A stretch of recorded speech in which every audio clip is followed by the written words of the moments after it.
And we are live. Good afternoon. Welcome to Talking Pop Culture with Jake D. Joining me today is Draco Argentis. Say hello. Hey, all you out there. How are things treating you today, sir? Oh, not too bad. We're not being treated too harshly on this fine pre-Labor Day work up to the big party day everybody waits for. But now, kind of this time of year is not as much as a party day as we expected, but still. Yeah. Oh, I hear you.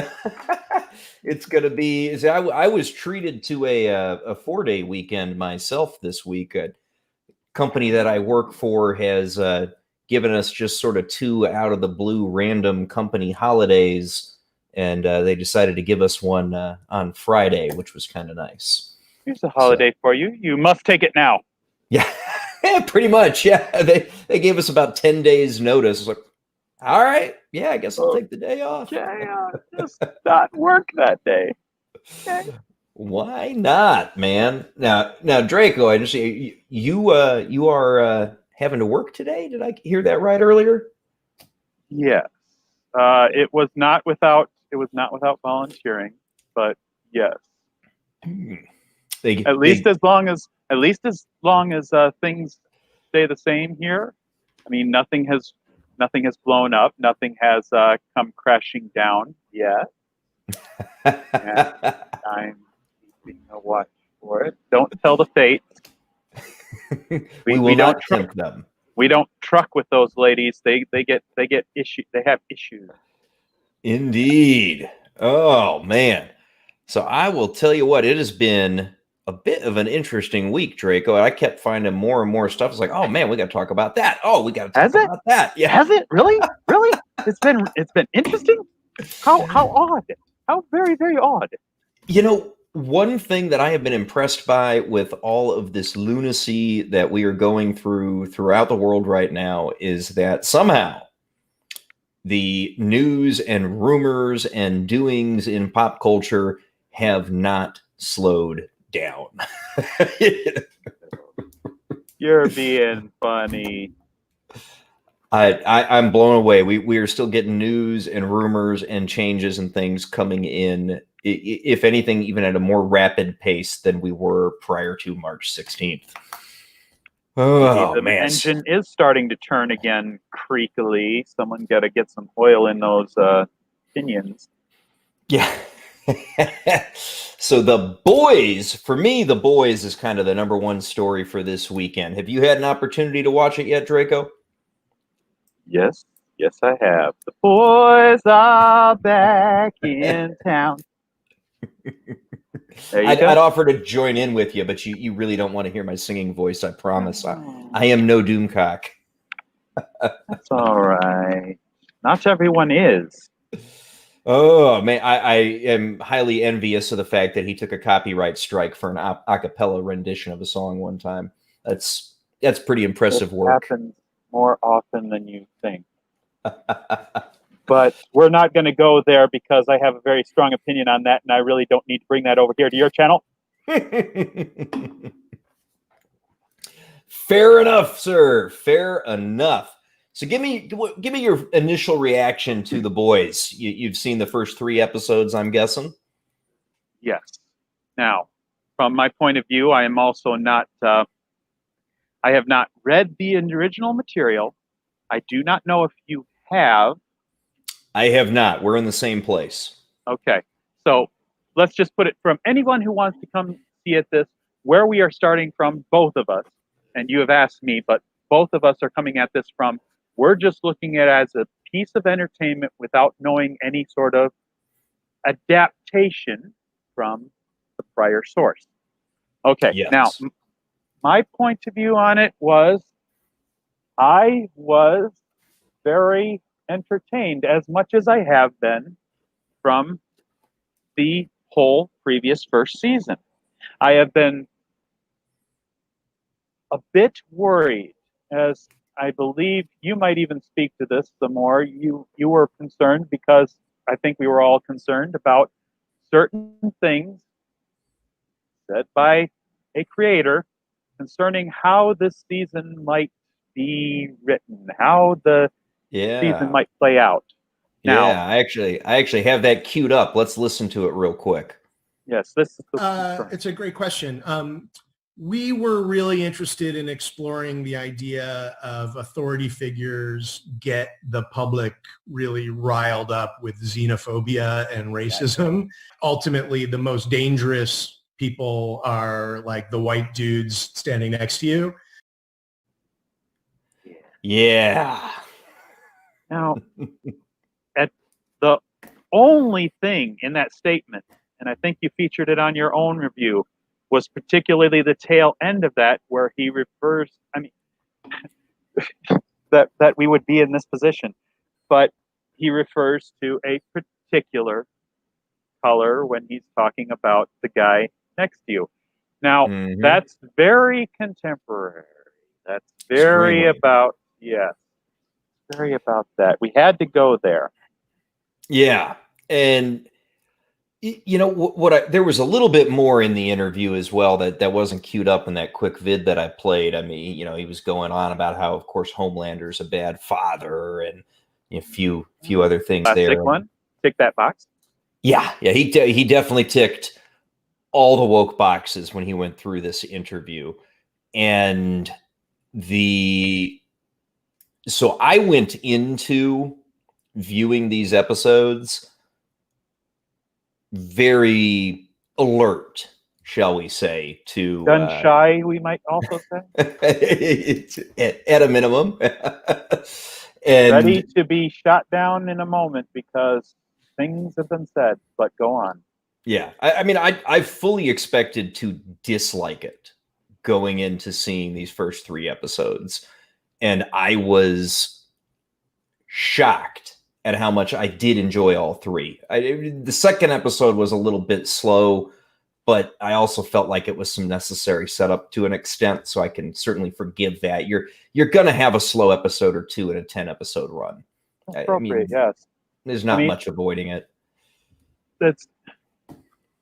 You can. It is definitely possible, but we are also talking about the whole range of the ability of writers, especially writers in the current market, to produce reasonable content for the people who are going to consume it, for lack of more appropriate terms.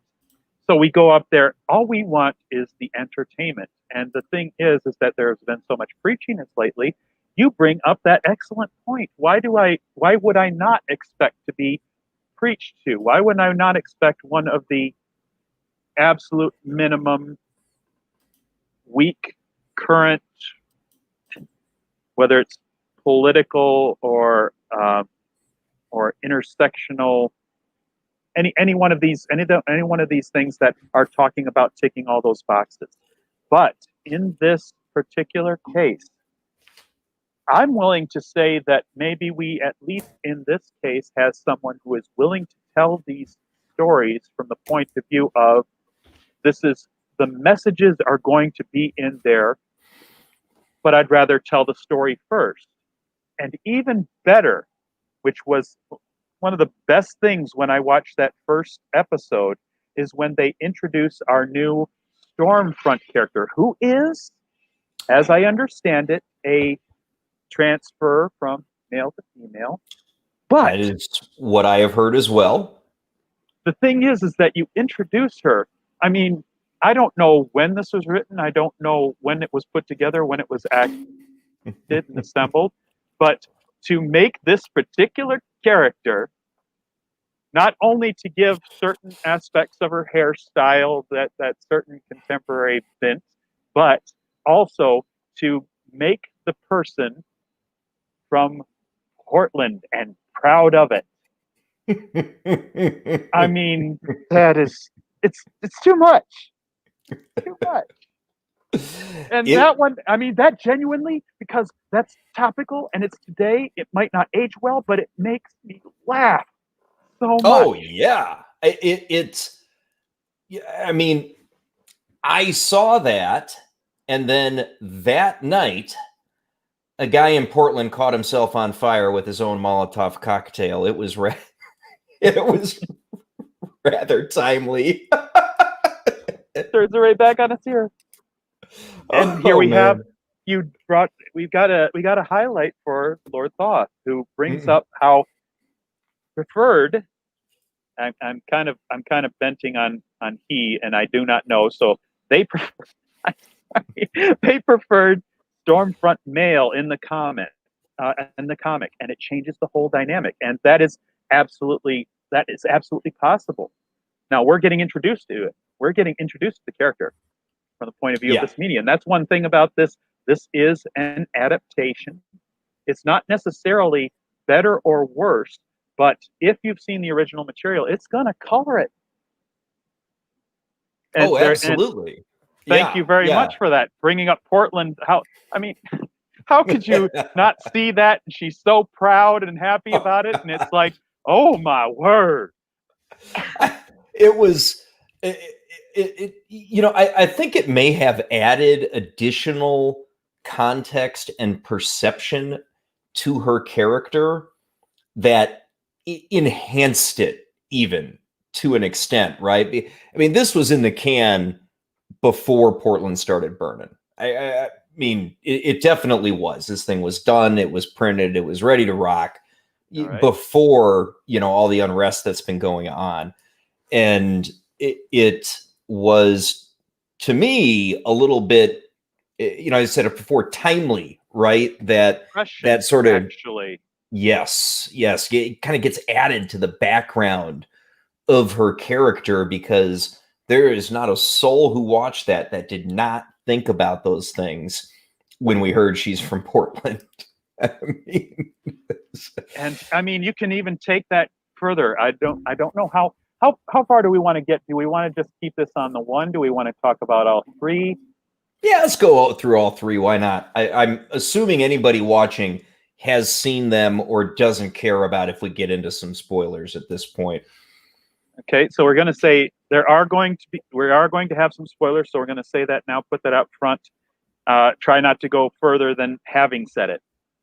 And having said that, and giving appropriate amount of time for it, as much as the original character was male and should have been written for that, I do appreciate things like, at the very first, we're set up that, well, she's very current day. She knows where she stands, and she's unapologetic for it. You also have a female character cleaving on to Starbright, so giving sort of context for her decisions there. Mm-hmm. And it isn't brought in till later, but by the time we reach the third episode, you are shown some very obvious positions where this particular character, Stormfront, stands. You know exactly where she's coming from. I mean, spoiler alert, she is one of those bad guys from Germany's, right? Yep. Or at the very least, she's going to talk about people from that point of view. Yes. So we know where she's coming from. Even better, we don't have a whole lot of classification because this is a superhero show. So we don't know exactly where everybody stands as to how threatening one can be to the other. And since we're deconstructing the superheroes, we're not 100% certain who's bad, who's worse, who can stand up to another character. I mean, this is just from the point of view of being interested in the superhero-ness of it. I'm interested in finding more out about this more than I am about any narratives, because I am not immediately shut down by someone bringing up a thing that takes me right out of the story and into present day more than color, more than putting a little light on it to say, so now we know a little bit more about this. And it doesn't have to be today. It doesn't have to be 10 years ago. It doesn't have to be 10 years in the future.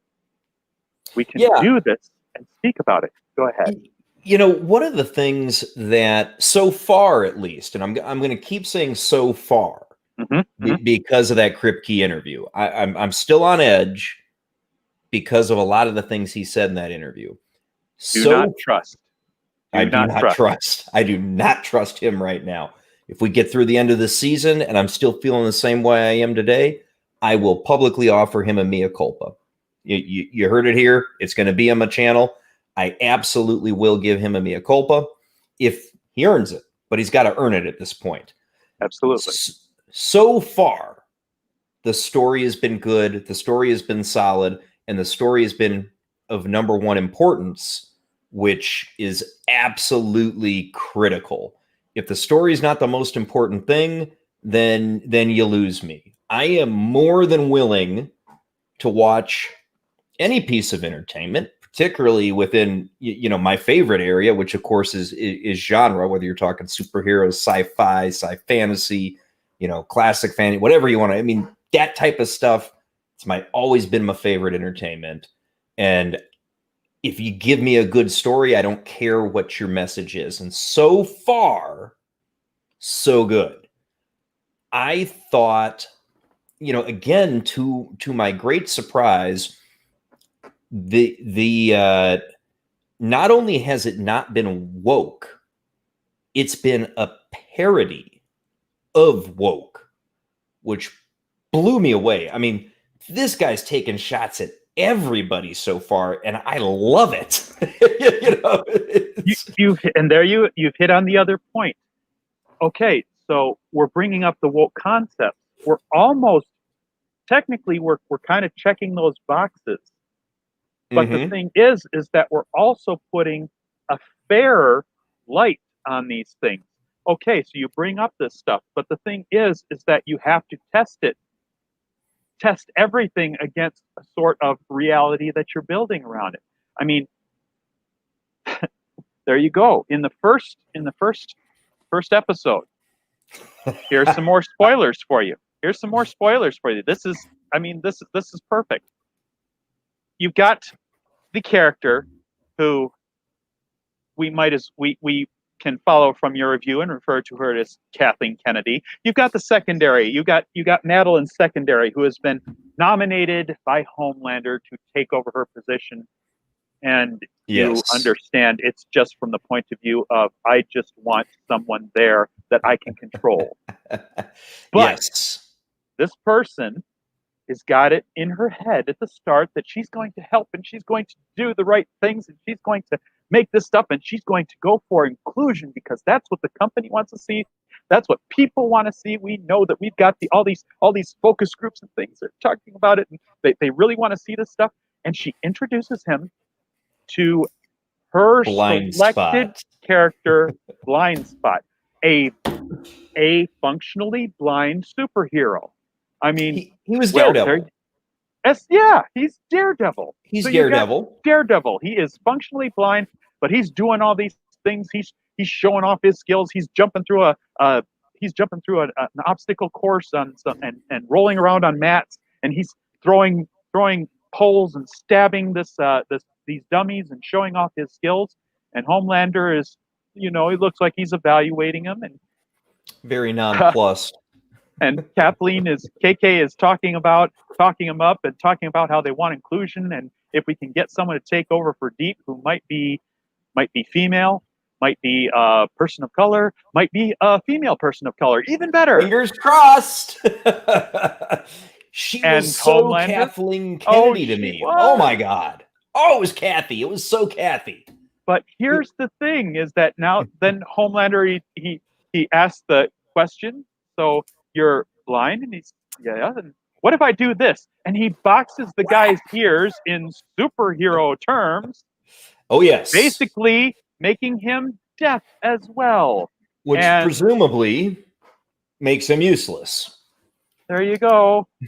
Now you're just a blind and deaf guy. I mean, that is so. Number one, it sets him up as that much more of an evil. Sets him up as that much more of a, who am I? Who's in charge of this? Who's going to make decisions?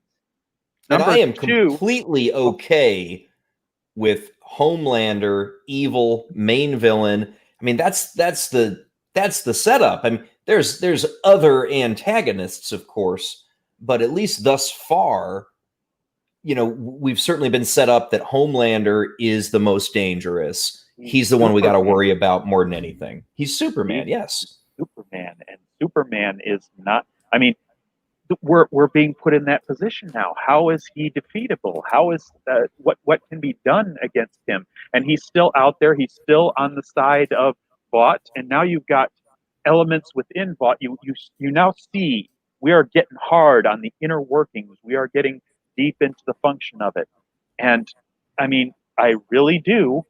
I am there. I am cautious, but I am there with wanting to find out if Kripke, the rest of his staff, the rest of the creative talent can continue to push this forward with the quality that they have so far, with the concern for storytelling, with the concern for being able to draw narratives into their story without bloating the story into a propaganda piece. Yes, yeah, I want to believe it. I want to believe it. I want to believe it, but I can't. Exactly right. I'm waiting for the other shoe to drop at this point. You know, the first one was Kripke's interview. So when are they going to slam us with the agenda driven instead of story driven? And again, I will mea culpa right to Kripke. I will put out an apology video if he keeps it like this for the whole season. Unquestionably, all you're doing is being safe because you've had your toes stepped on, you've had your ears boxed, you've had your head clubbed.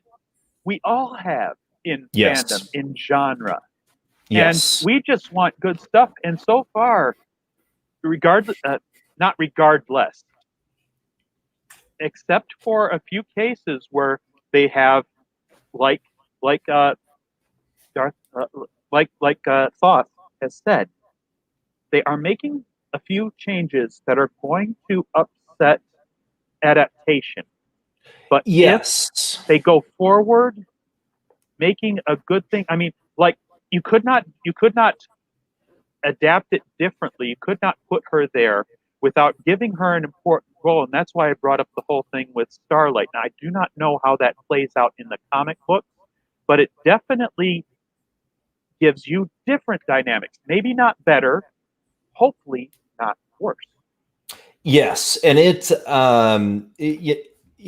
something that and Lord Thoth, of course, my most excellent and loyal wrench, because by God, I need one, and he said yes. So, and I love having him here to get a little more conversation going. So it's always good when people are commenting to help us discuss and exactly right. The only thing those of us who would say that we are, in or around or in agreement with, as far as, the Fandom Menace hashtag is concerned, is we just want good stories. I mean, it boils down to those 5 words. At the end of the day, more than anything else, that's what the Fandom Menace wants. And so far, so good. I have to say that. I will always say that when somebody puts something good on screen. But he's not off the watch list yet. So, we're watching. He said he spoke the points, so we have to see if he's truly going to bring those points home, or if he, as you said, parody is the name of his game. Yes, and if he keeps going the way he is, I'm gonna love this, because he is holding nothing back on just about anyone, honestly. I mean, we've got, he's pilloried Scientology in this season with the Deep, who is a character whose arc I am really interested in seeing.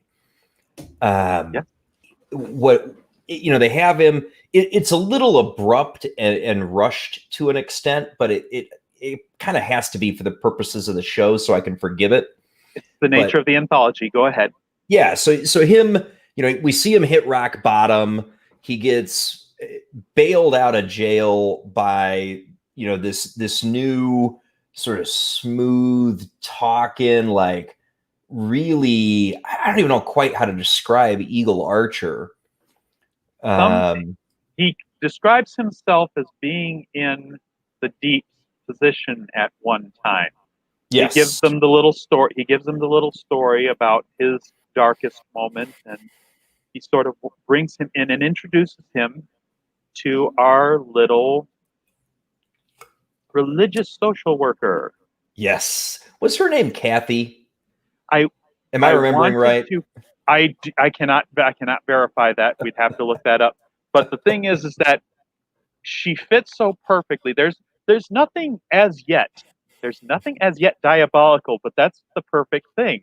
I mean, they could go Yes. any number of ways with this because part of this is the idea. It's sort of, I mean, without putting too fine a point on it, it is drawing the parallels to Scientology and the effect that that particular religious uh, belief has done for and against certain members of the entertainment community.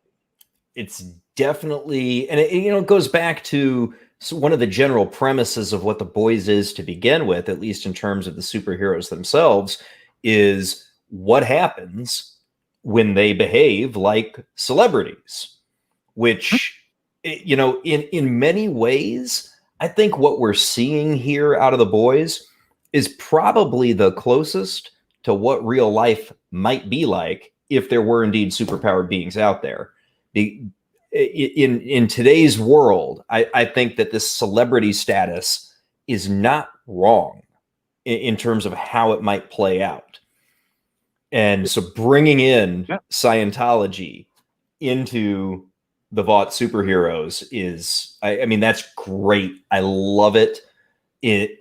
We'll see where it goes, but it's got good potential because they could take it any number of directions. They could be treating it, I mean, and maybe it depends on if Kripke's a Scientologist on which way it's going, right? I don't know. I'd have to look it up, but that could have a big effect on exactly how these guys are playing out throughout the season. I do think Deep is getting set up for a proper redemption arc. Deserved or not, as long as the writing maintains its quality. Deserved or not, I think that's the route that he's going. Whether it's genuine or I think he's going to at least genuinely try to head in a good direction, contrary to where he's been, and that could present a really interesting dynamic.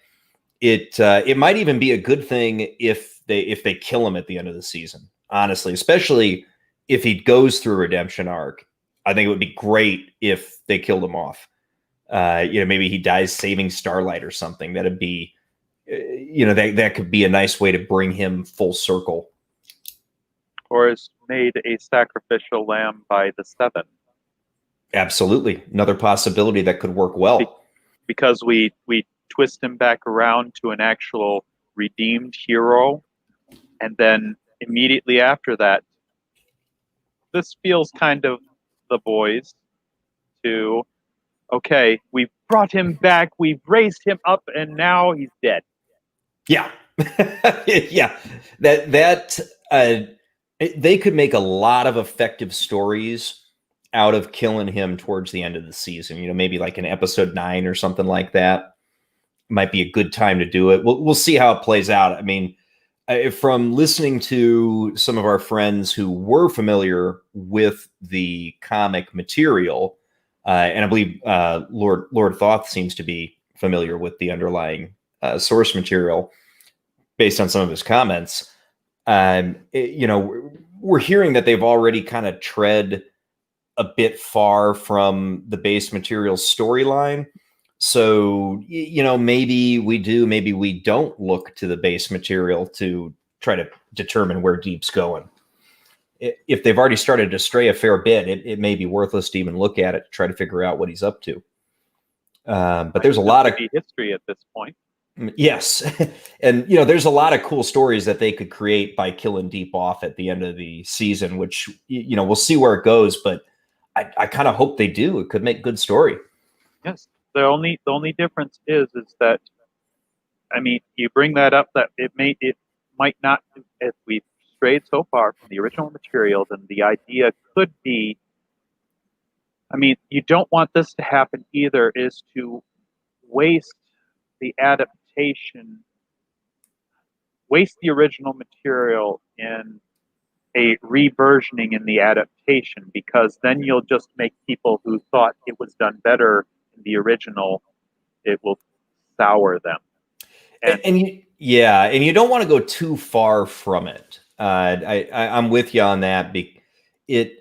There is, I would guess, with this particular IP, I don't think I'm going out on a limb to say that the show itself probably has earned significantly more fans than the original source material did. Simply, the reason I say that is that I didn't know what the source material was, or even that it existed prior to the announcement of the show. And admittedly, I haven't bought a floppy comic for 20 years. You did a ton when I was a teenager growing up. But once I hit my 20s, really, I got out of that. Captain Trek, hail! Hail, Captain Trek! Hail, Latino Slant! Good to see you. Paulie, you've got the link. If you want to pop in, you are certainly welcome to join us if you'd like. Absolutely.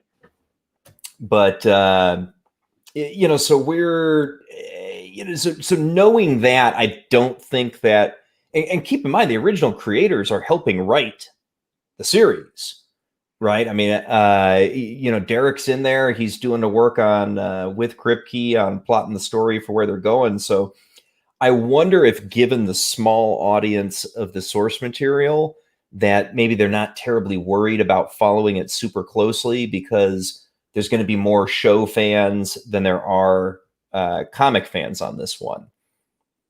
Well, I know. What do you think? We always hope when original creators are involved, what you really want is that idea, what we always wanted from George Lucas. We want the idea man to present ideas, to present possibilities for how you want to tell the story. And if they do, not only are they presenting ideas, but if they do want to make a change, they run them by the original creator. They take their opinions on the material and where they should go if they make those decisions. Because if you have the original creators involved, then it should reflect the genre should show the respect to the original creation. And if you have an original creator, you've got to think that if they are being listened to, the original material is being respected. Agreed. Or at least you'd certainly hope so. I mean, most people who create an IP consider it very near and dear to their hearts and want to at least honor the spirit of it in an adaptation. Rather than sell your children to white slavers. But yes. That's getting away from the point. Oh, well, we might get into that point a little bit later, but you never know. We got a couple more topics we'll probably get into. So, but Deep could be a lot of fun. And I hope so. He could be a lot of fun. I think that episode 2 was pretty slow otherwise. And yes, I will be on your stream tonight, Paulie. Latino Slant doing a midnight stream, getting going at midnight Central. I'm going to be on that later. We're going to be talking, among other things, the X-Files, because we are arriving at an anniversary date, 27 years, I think, since it originally aired. Love that.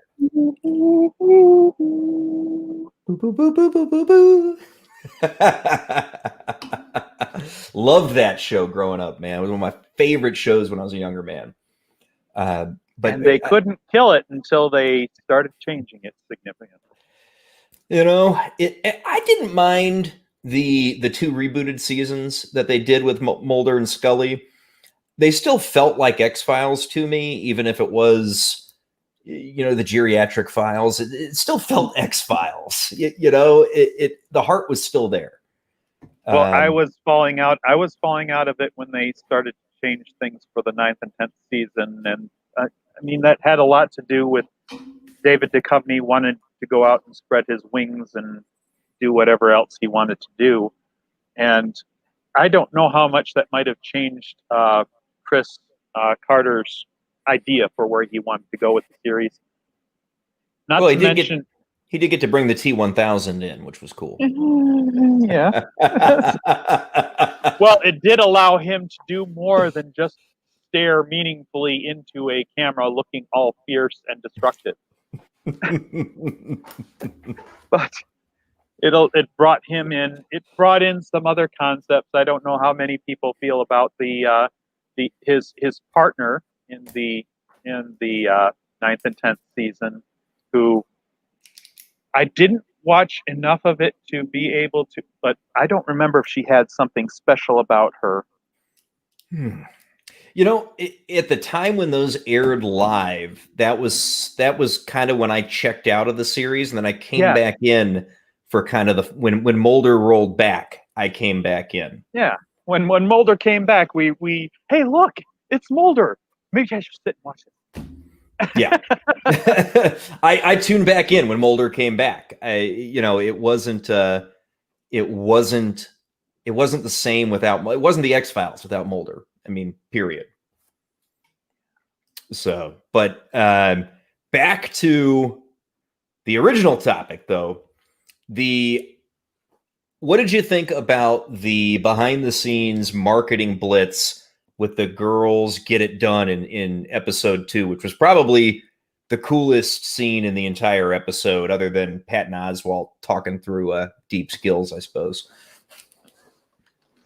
Just that is exactly the point of this, making them fit into the celebrity mold, showing how they are utilized by the corporate interest, the creator of the celebrity in the first place, and all that information going on about how they're going to do this, and how they're going to build up these characters, and how they're going to change things, especially with the upsets and the things going on behind the scenes. And this is just pointing, it's shining a light on that. Maybe not everybody knows this is how the celebrity life is, or at least maybe they think it's a fantasy, and they're still kind of lost in the shuffle of believing it's roses and Lamborghinis and mansions and everything's fine. But the adult pretenders, they're pretending 24/7 in front of the camera, and that's the role that we fit these heroes in.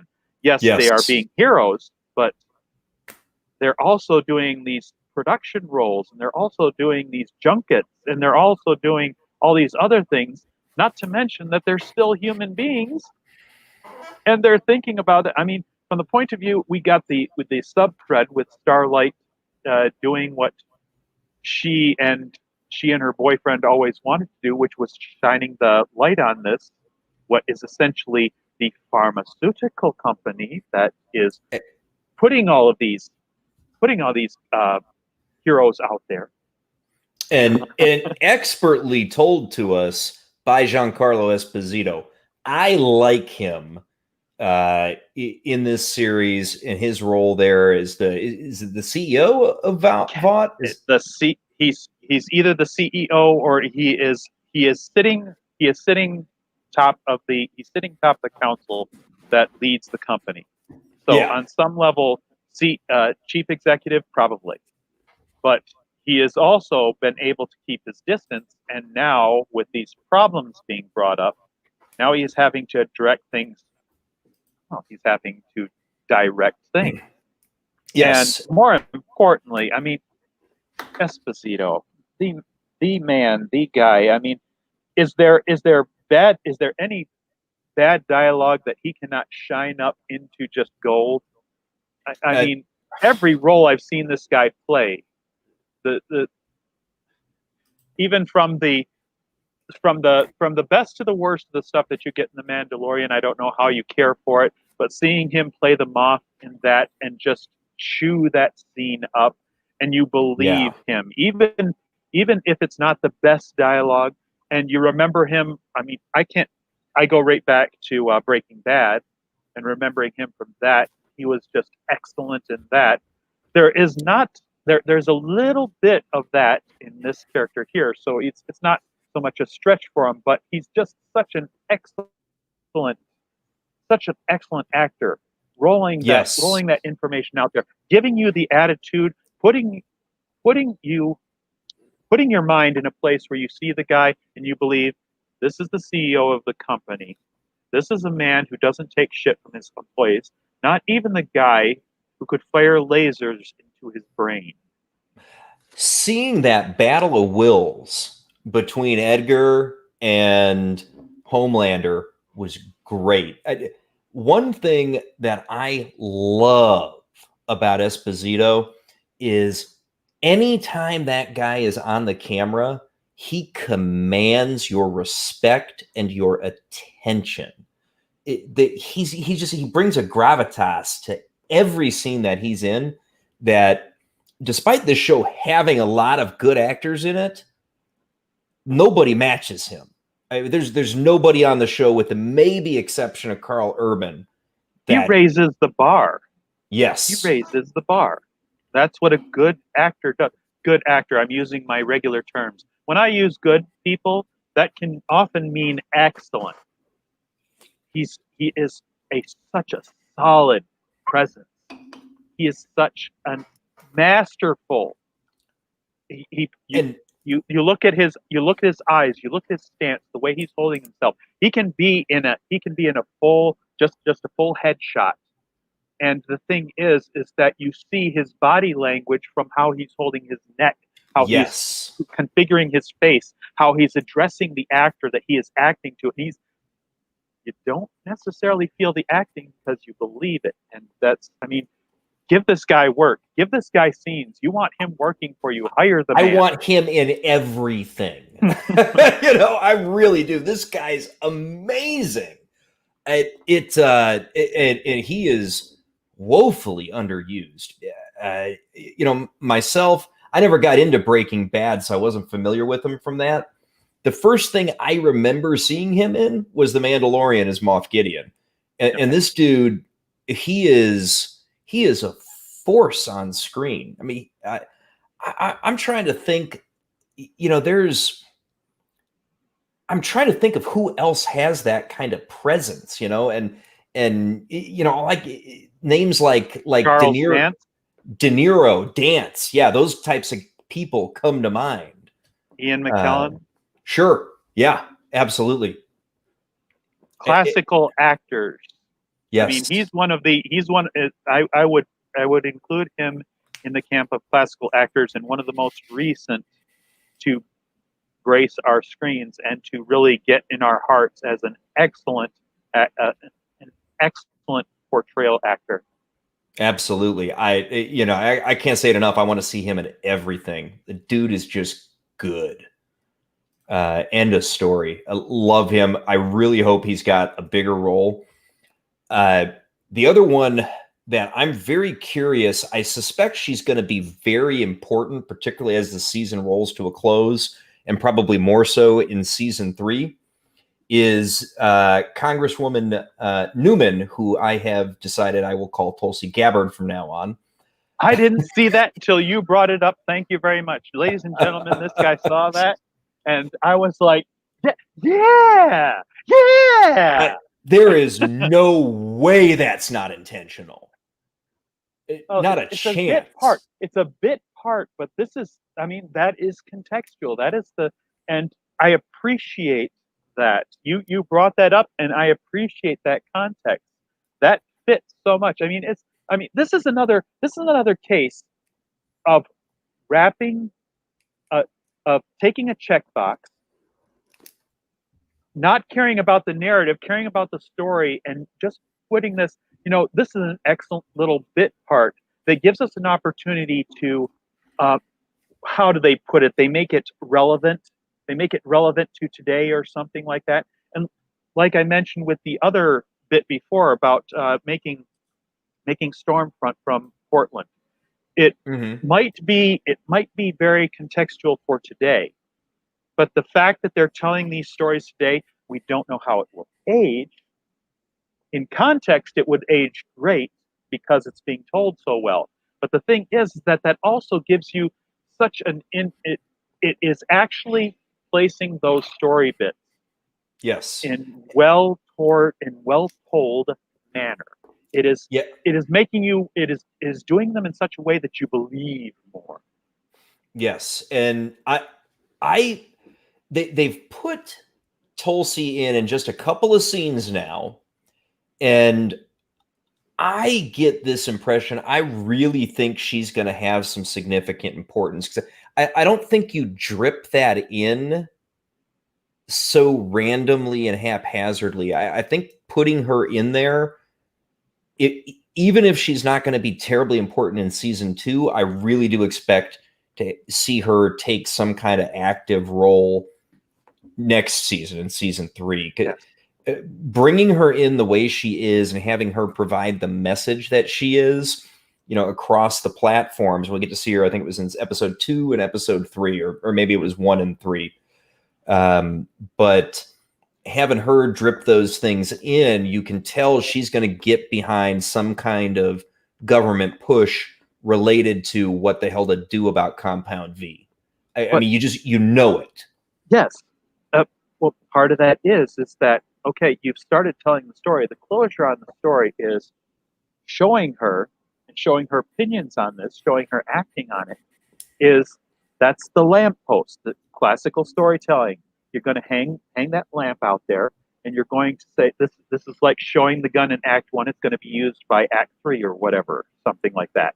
Yes. You put her in there now, instead of just making her a checkbox, she becomes critical. She becomes an actioneer in a later story to actually give us, she was there for a reason. She was not just added as bullshit. She was not just added as some kind of crap that we just wanted to do this to for a flight of fancy, for a fan story.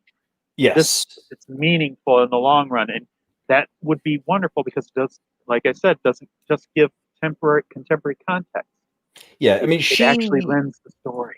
Yeah, she is a chess piece in this game being put into place. The only thing we don't know right now is she a pawn? Is she the queen? Is she right? What is she, right? What chess piece is she to deal with her and importance? Let's be fair. She could be nothing. She could be a checkbox. We haven't seen it yet. If they do that, that's some really shit story writing. And I haven't seen that yet. But we say this now. We say this now because this is where we had been clubbed over the head once too many times. It's fair. Because, hey, people out there who make content for us, and we really appreciate sometimes these terrible, these thoughtful things. You can make us think once in a while, and we like it. Oh, hell yes. Don't waste don't waste it.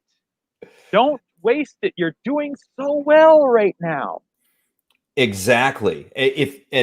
God, as we've already said, both of us a dozen times, I am scared to death that this is going to go into a woke fest, but I got to give them credit. The first 3 episodes are really good. It feels like they're putting the pieces in place to tell a great story. Everything so far is quite compelling. Now, I do have to throw this out there, to you, Draco, and to everybody in the chat, but this is really, really important to me. And so I have to say it.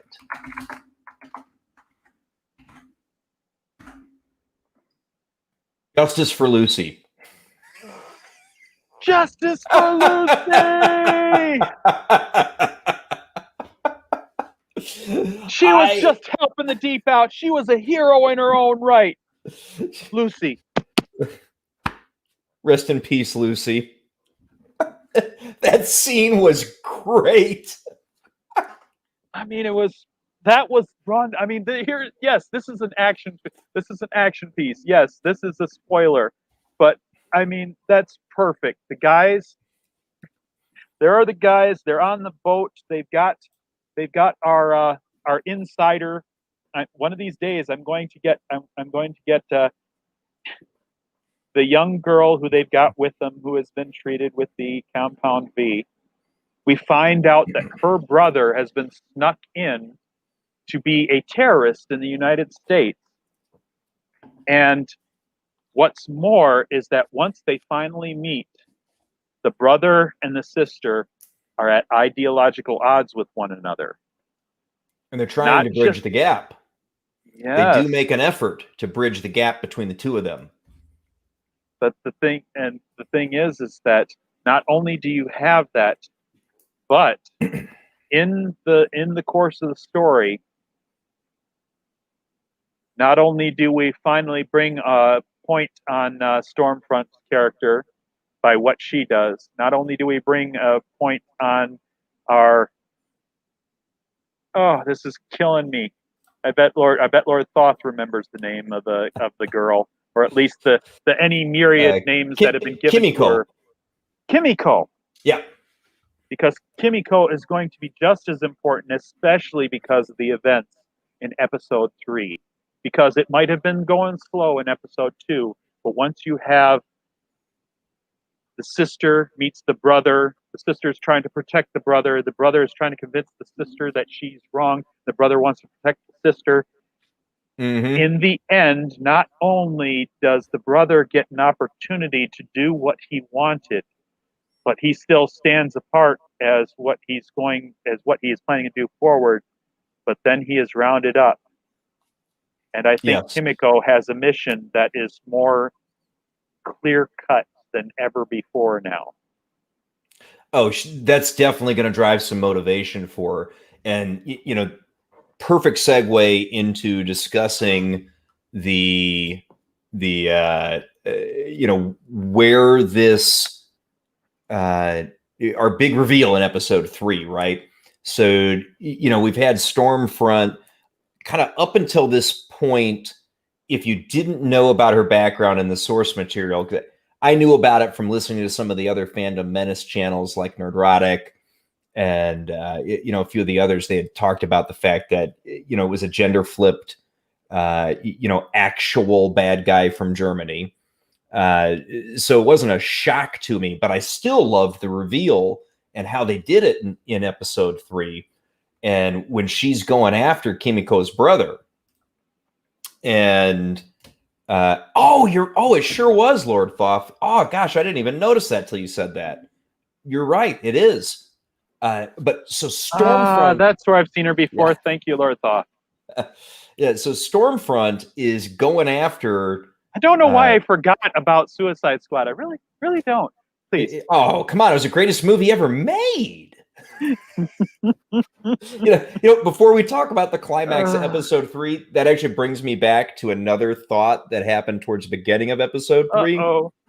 And that was, so you remember the 7, they're all sitting in the boardroom there on 99, and they're getting pitched a storyboard for a movie. That looked to me like a giant middle finger from Kripke to DC. I mean, Dawn of the Seven, or no, Rise of the Seven was the name of the movie. Even the palette, the design of that 7 on the board in front of the clouds, and you're going like, "Oh, this is a dig. This is a dig right here. Yeah, dig." Oh God! I mean, you couldn't miss the fact that was, BVS, right? And Justice League. I mean, it was unmistakable. And yeah, that was a little bit of a slap at DC and Snyder for sure. Well played, sir. Well played. I gotta give Kripke credit for that. Whoever, I mean, I'm guessing it was Kripke, but whoever threw that shot across the bow, it was a good one. I'm sorry, Snyder Cut fans. Well, maybe not Snyder Cut fans, but maybe Whedon Justice League fans. That's probably more appropriate anyway. Say what you will about Snyder and his vision for the DC universe, but it was definitely screwed up beyond his control. It was not his fault that it went doubt. south. It was not his fault that it went south when the corporate interests started making decisions there. But isn't that what we're shining the light on here? Corporate interests making this. Oh. Yes, and I mean, these guys, they hold nothing back when they're. I mean, they go after Disney, they go after DC, they go after. I mean, they keep. I don't know why the hell they keep plugging Fresca so much with the Scientologists, but okay. Waiting to find out what that means. I mean, that's like that's a heavy flag. I don't know what it means yet. Maybe someone else does. I don't think that's just product placement. There's something more there. It was. How much did Coke put into the production of this particular show? wait, Coke or Coke? Have a Coke and a smile. That Coke. Oh, that Coke. Okay. Yes. I don't know. Coke. It might have been the other Coke. I don't know. No, specifically a little Coke. Something under your nose there. I'm talking about Coke specifically because at least my recollection is Fresca is an imprint of Coca-Cola Company.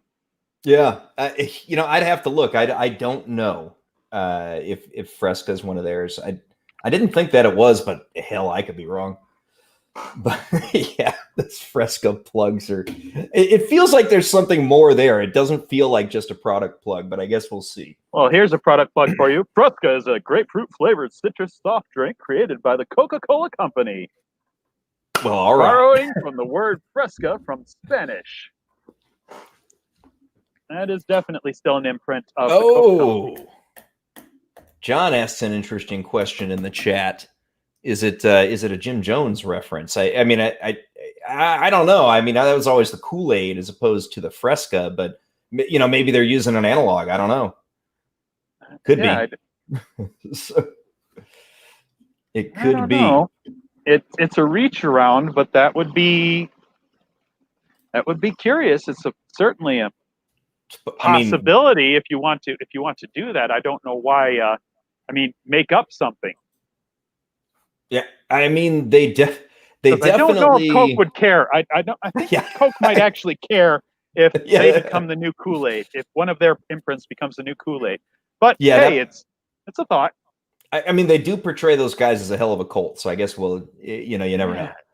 Yeah. But yeah, the final battle in episode 3, though, we'll get back to that now, and with Stormfront going after Kimiko's brother, I don't think we ever get his name.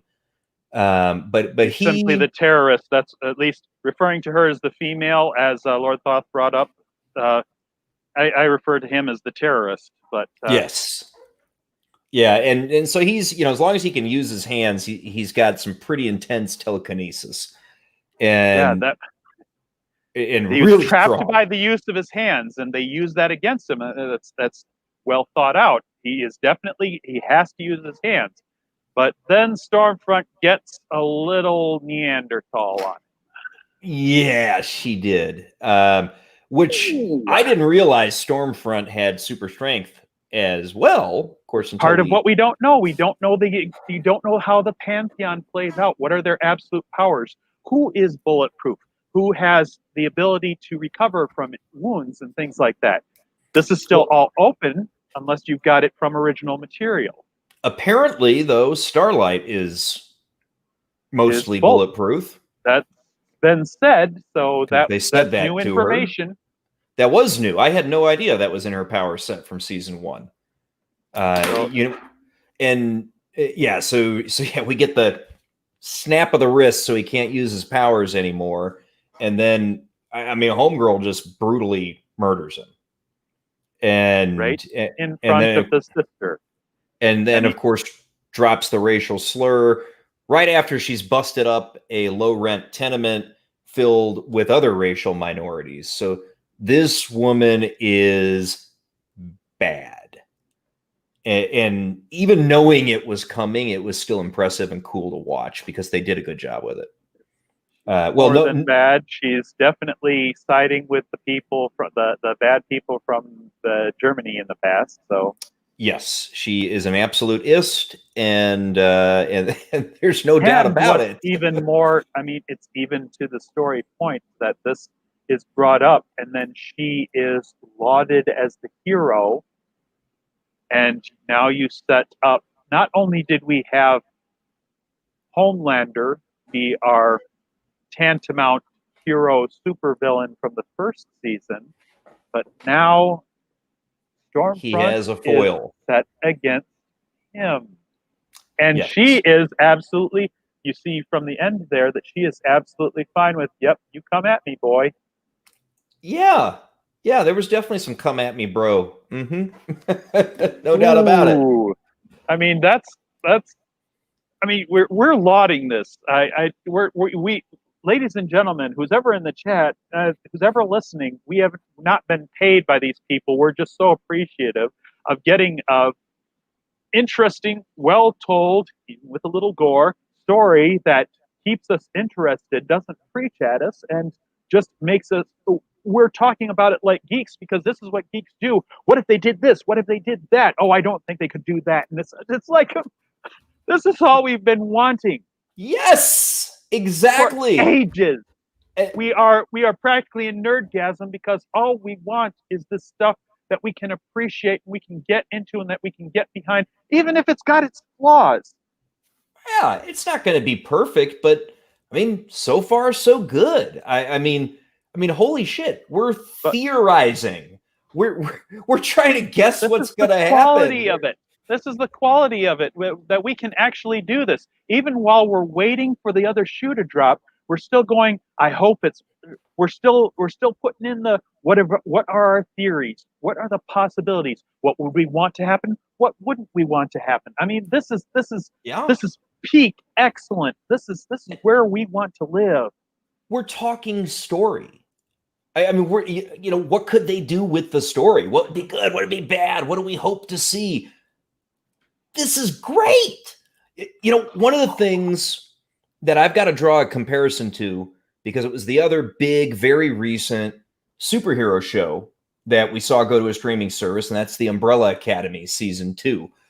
So these two shows are cool comparisons because they're both shows about superheroes. One obviously more family friendly than the other. I mean, Indeed. not going to let my kids watch The Boys. It's I mean, there's not any issues with nudity, but the violence is pretty gratuitous. I mean, a little bit more than I'm comfortable with their age right now. But it's two shows about superheroes. One is kind of a riff on the X-Men, and one is kind of a riff on the Justice League, which makes for fun comparisons in many ways.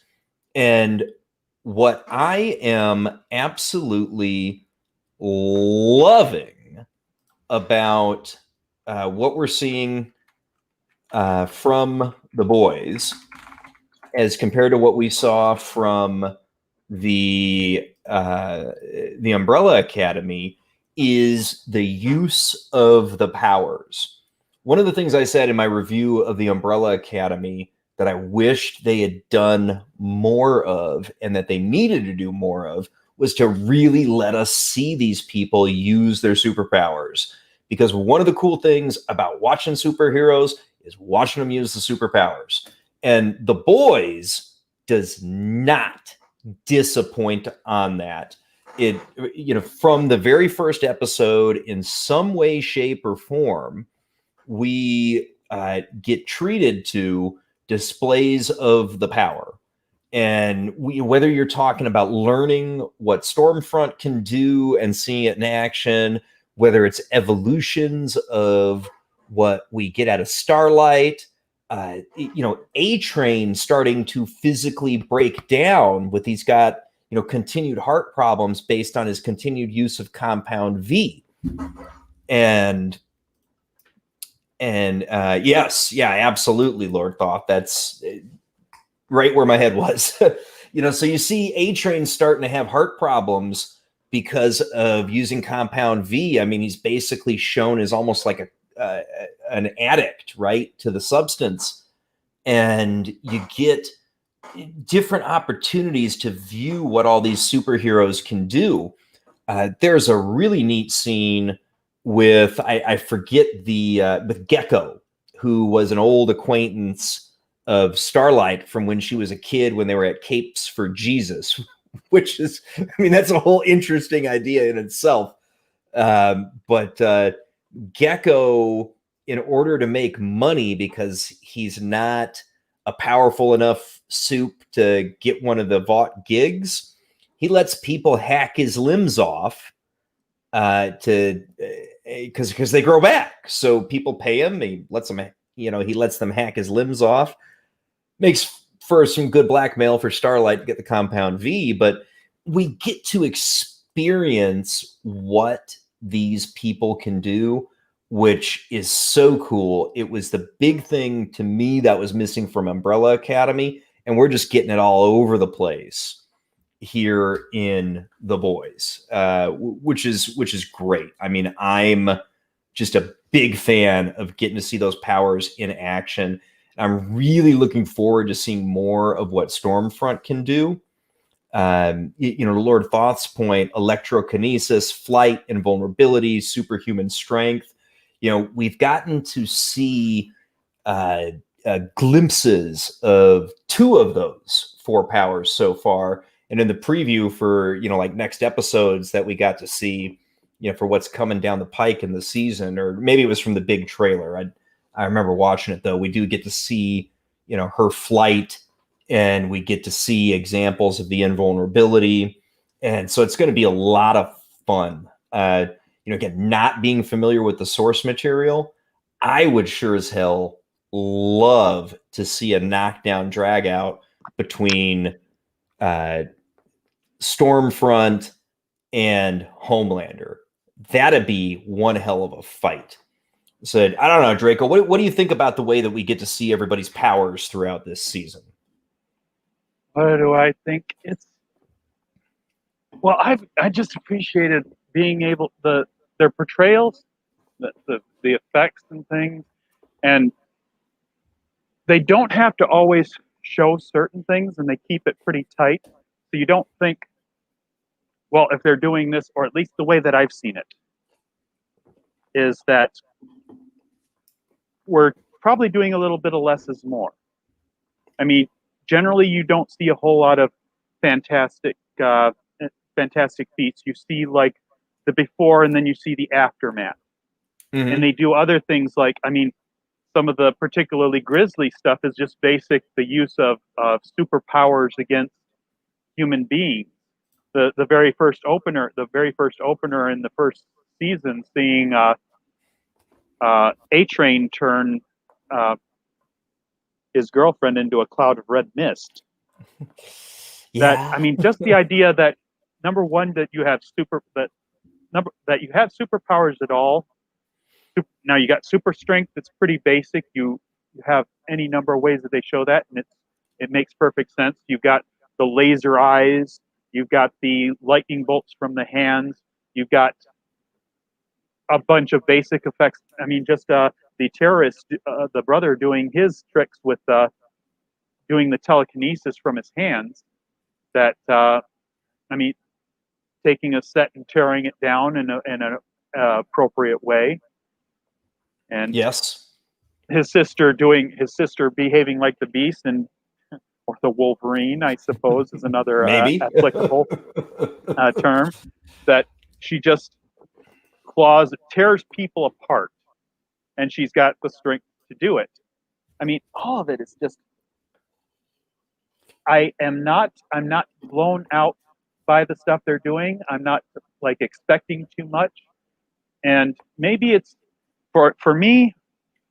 It's kind of like if I don't expect too much, then maybe that's also me treating it safe. But I'm also saying I'd rather you show me what you want to show me, and as long as you don't take the wrong road, then I'll believe you. I'm sort of that way with most fantasy and genre. Sure. If you start to get too extravagant with it, then I might start asking questions like, well, wait a second, you did this in one, and then I'll start thinking about it, and then I'll do a Star Trek card on your based on the original TNG, And it's like, see, this is why this stuff doesn't happen, because we already set up this, this, and this in the originals, and that does not carry from what you just showed me in that show, and tear that Yes. shit right down. Meanwhile, in this is I really like the I like the effects, I like the setups, I like the practicals, and it feels good, especially, I mean, how much money is Amazon throwing at the show compared to other endeavors? I mean, I got to assume a fair bit. It doesn't look cheap. No, it looks good. All that stuff that they would have to do from CGI. I mean, isn't that the idea too? You keep it simple, because if you have to do the big exploding building, and you got to have flame simulation, and you got to have dust and debris, and you got to have particle interaction and all this other stuff, it immediately shows, especially viewers who are sensitive to that sense, well, that doesn't look real. I mean, I even love the fact that how many times that I do know that a thing is done practically, and you still have people go, oh, well, that ain't real. Because they're always looking for it. And it isn't that hard, especially when from my point of view, going through the 90s and the early idea, when they would try to show you this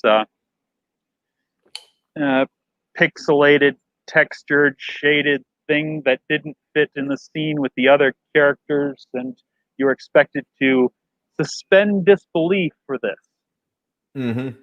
Yeah, I'm a big fan of practical effects in general, and they're certainly using some of that here with a healthy dose of CGI as well.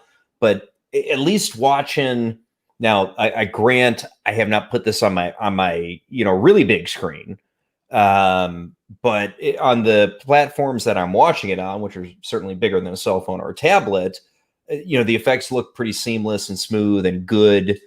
And, I'm not getting any of those sort of visceral, WTF kind of reactions to them, which is a testament to the quality of how it's put together in my mind. I mean, nothing's going to be perfect, but it looks good overall. Fully believe it. I mean, it's another thing that we get to sing the praises of this creation. It's being well done, it's being well handled. I'm certain there'll be some nitpickers there who will really like try to strike it for this issue or that issue, but it's just another thing to give you the satisfaction that that this entertainment, which is after all a waste of time, it's only meant to entertain you, but you feel that you didn't waste your time, because you were definitely entertained by it. You are not TLJ'd. Oh, yes. Yeah, we were not TLJ'd so far, at least. And that's why we'll keep couching it in that term. We're going to have to put that on a soundboard. Yeah, yes. Every single review of an episode that I do through the end of the season, in any live stream where we talk about it, until we hit the last episode and it hasn't happened, I'm going to keep saying so far. Lord Thoth makes a good money when you keep it contained, sort of where and when you're filming. Helps with the budget big time.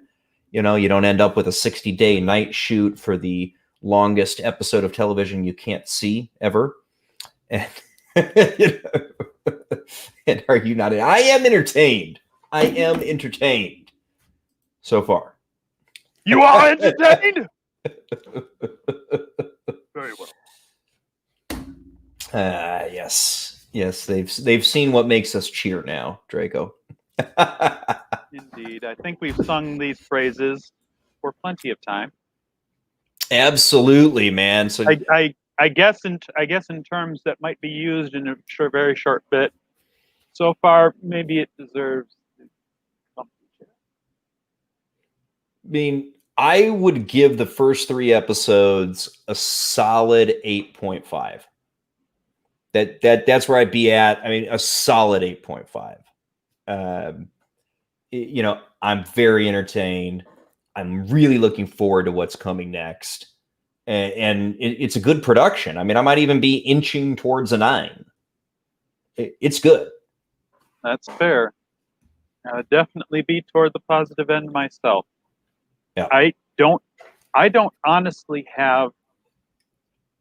I wouldn't call it necessarily a credit, but because it's always been here's a little bit inside the mind of Draco here, that from my own point of view, I have probably always been willing to media enters my mind, and I don't necessarily give it 100%.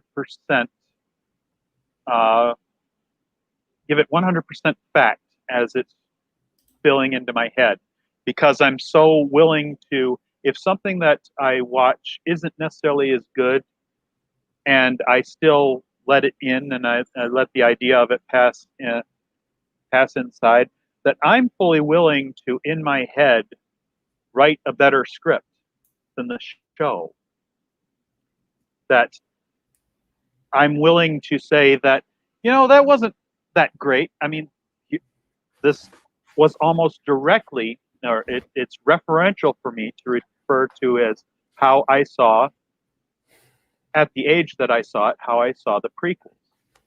Sure. Which I was dissatisfied with on the whole, but I was not a prequel. I did not make excuses for the prequels. I basically said, number one, it feels like Star Wars.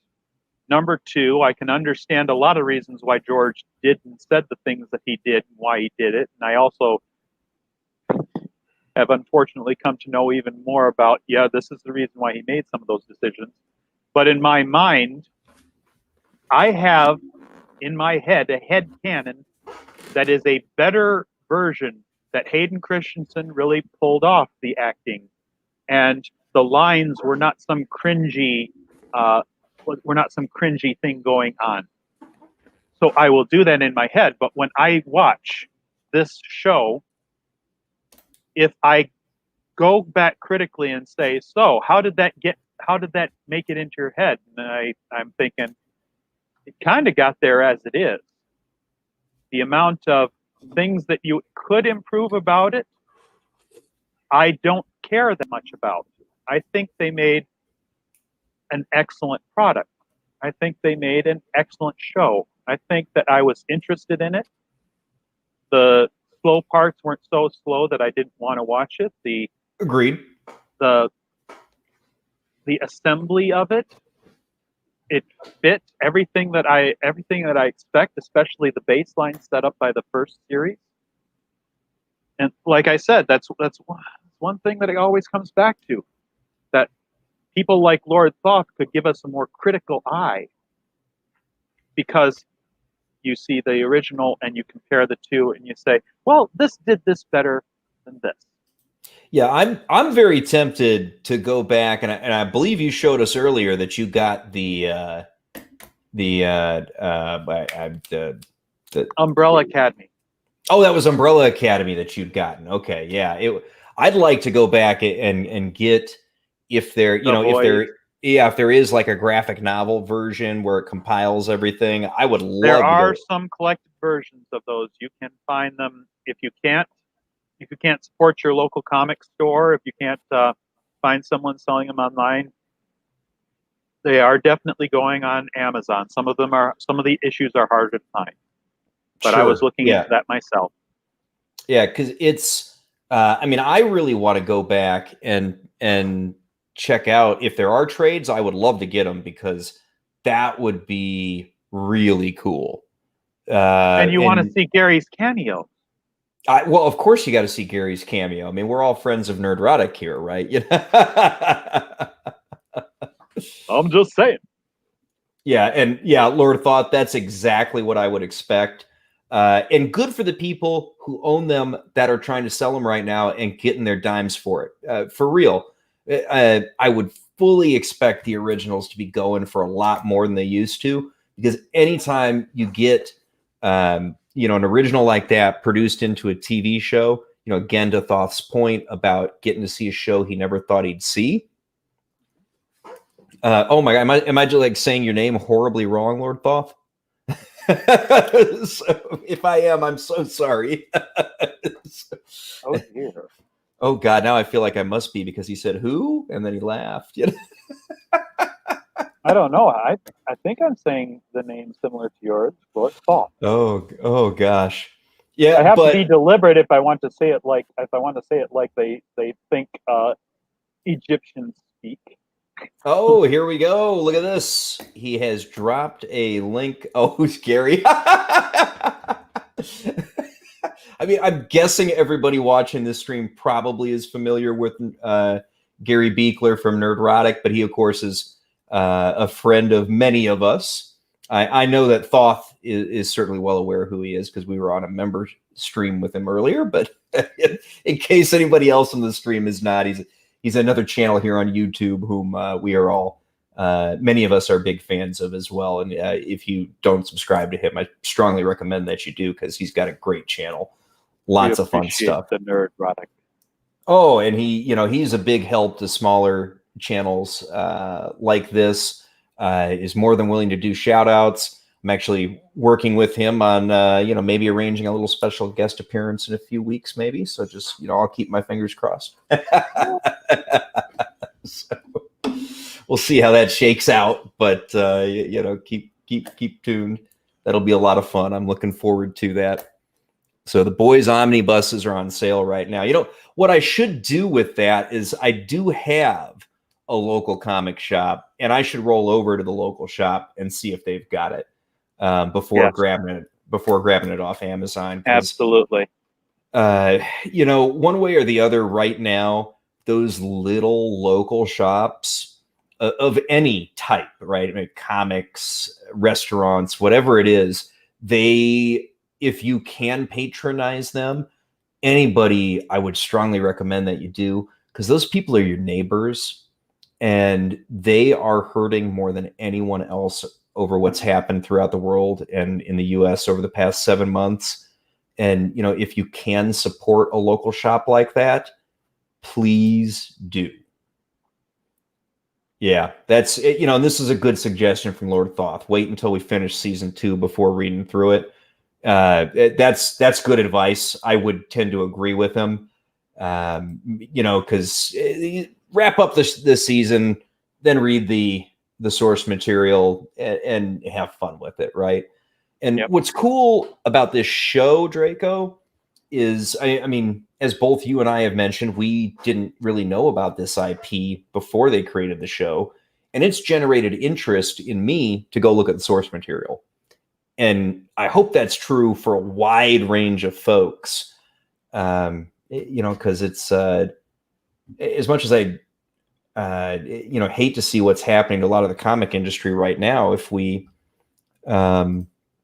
if we can support, smaller companies like that, it'll help keep it alive because the big boys are going to crash.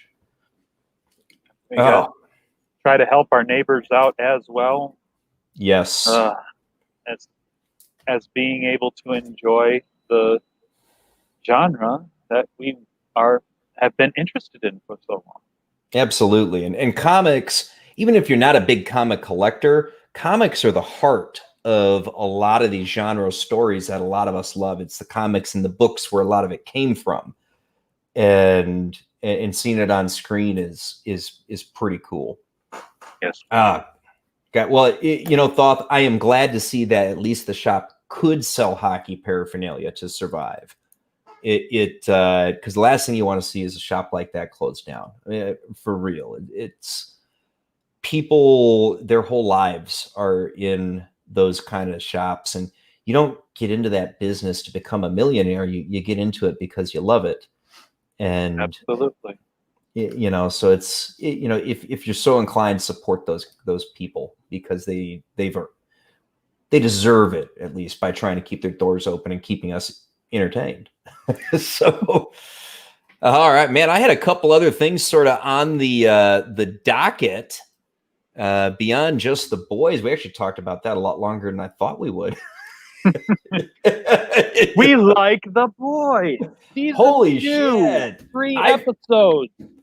Don't be so unhappy that you don't get to see the whole thing in one go, you crazy people. Yeah. Oh, shit. Let's talk about it. Yeah. So we just spent the last hour and 20 minutes talking about 3 episodes of The Boys that lasted only about an hour and 20 minutes longer than what we just talked about it. You know? So these are like 50-minute episodes. We just talked about it for almost 90 minutes, and there's only 150 minutes worth of content in this season, and we just talked about it almost as long as we have of shows, which is, it should show you how much we enjoyed it. Long, man, good. Yeah. But you know, the reviews on Amazon are, I find them really, really funny. And we've talked about this a little bit before, but Draco, why don't you sort of sum up for people? Almost 50% of the reviews are 1-star negatives, but, and there's always a but. Why are they 1 stars, Draco? Because it didn't drop the whole season at once. Because they had to have the whole thing now. They had to be able to get all of it in one. They had and watch it and say, "Wow, that's interesting. What's the next thing?" Oh Yeah. my word! You no interest in what's in that delayed satisfaction, which is so important. This whole binge model. This has been the big thing. How Amazon followed the Netflix model, the idea that you could make a whole season and drop it right now. And it's a few hardliners. You've got people like HBO who never did it. They've got it. They got to make some more better content because they're falling. They're falling by the wayside. Yeah. But the whole thing that being able to watch a show and then you're like, you reach the end of it, you hit a cliffhanger or something like that, and it's like, oh, I can't wait for the next episode. But and then you talk about it. And you talk about it week. all week long. You talk about it. You go to you talk about it over coffee or over lunch with your coworkers. You talk about it with your friends at school. You talk about it, and they're so upset. So I'm gonna give this a 1 star. I'd give it a 0 if I could, because I couldn't watch the whole thing. Yeah. Nah. Give me nah. I want an Oompa Loompa now, Daddy. Yeah, exactly. And that's just, they're just going to have to get over it. I love that they're releasing weekly. It's going to make the show more popular. Do you believe for a minute that any of those idiots who gave it a 1-star review are not going to be waiting glued to their streaming device next week to watch episode 4? Just so they can shit on it again? Yeah. No. I love this. I hate it. It's not done yet. Give me more. I can't get more. 1 star, 1 star, 1 star. Exactly. And calm yourself, children. And they are going to be watching it every week, just like we are. And by the time the season finishes, you know, they're going to be creating the buzz for the show that's going to make it bigger and bigger and bigger. And it's going to try to make that leap into event television. That's what they want. It was a smart decision by Amazon. I do like that they dropped the first 3 episodes, because I kind of saw a singular story to an extent among those 3. And so you give that little bit of shot up front, but then you go weekly from here on out, and your buzz builds and the excitement builds. And idiots like us with cameras and computers will talk about it. And we're giving them free advertising because we love this. It's good. We're thinking about it. We're talking about it. It's going to make it bigger, and it'll make it a bigger success for Amazon. More people know about it. We're trying to spread that. That's the free advertising. Can we not get a few more people, a few more eyes in front of this show? And then it comes right down to the thing. Will Amazon see the interest, see the effort, or are they going to treat it as of the Twitterati, treat it as of the voted up, voted down? We And hope that they look at this. We hope that they look at it and they look at it and they say, well, it's creating a lot of buzz and there's negative buzz.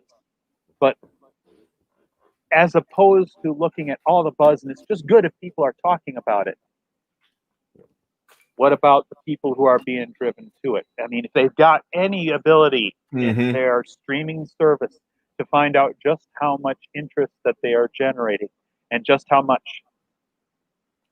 the rewatches, the new buzz, how many downloads, how many streams are pulled on that thing in the first few hours of the next new episode. I guarantee they've got those analytics and they are prepared to analyze and react to them in whatever way is necessary. I mean, the die is cast in stone for how the right this message from them too. Take the right message that it is good that we're doing this. It is good that we're delaying it. It is good that we're drawing it out. It is good that we are not dropping the whole thing there. Not to mention that we're dropping it at a particular time, that it isn't going up against some other stupid bit of media that a lot of people hate and then walk away from, and then yours receives the backlash from it. They're only significant. I don't even know if significance is the right word. Their only true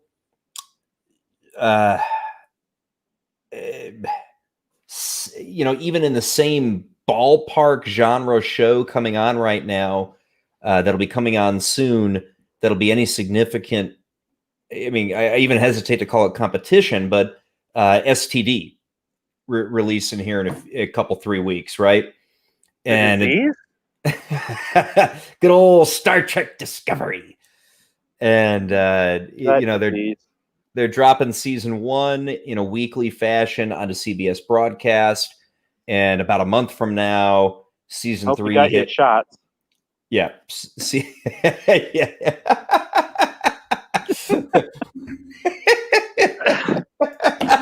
Let's just giggle about it because, well, we've been waiting. We've been waiting for this particular one that we finally get away from the boys. But this is particularly choice information, isn't it?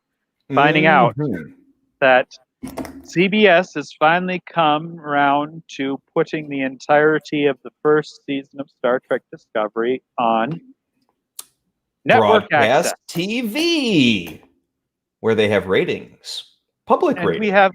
we have many ideas about how this could be because, well, they're filling slots since their production schedule's been run down from Zikuf. Yes. They have maybe they have an interest in making sure that they've given every possible opportunity for this flagship show to show its ability to draw Succeed. new interest and that it succeed, and they didn't do anything to limit its possibility of success, at least not anything that they could do and not anything that it did to itself. Yeah. Yeah, I am very much looking forward to seeing these ratings. I think it's fair to say that a wide audience of people have not seen Star Trek Discovery. And I would not be shocked if there's a significant portion of the normie population that doesn't even know this fucking show exists. I mean, that would not shock me. It's just not been on their radar. It's Star Trek, or at least it's been branded that way, and Star Trek has had its own kind of stigma to it because funny enough, it was always something different than what it has been since, well, at least since 2009. Because regardless of how I feel for the 2009 show, it definitely had flaws beyond some of the issues and the liberties that it took with its material. But ever since then, we've been receiving this material from CBS and from Viacom that has been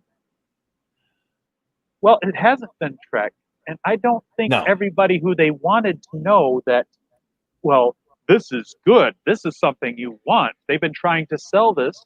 They've been trying to sell many people it. They made it their flagship product on the streaming service, CBS All Access. But and I and don't CBS know All if they Access understood what they were doing.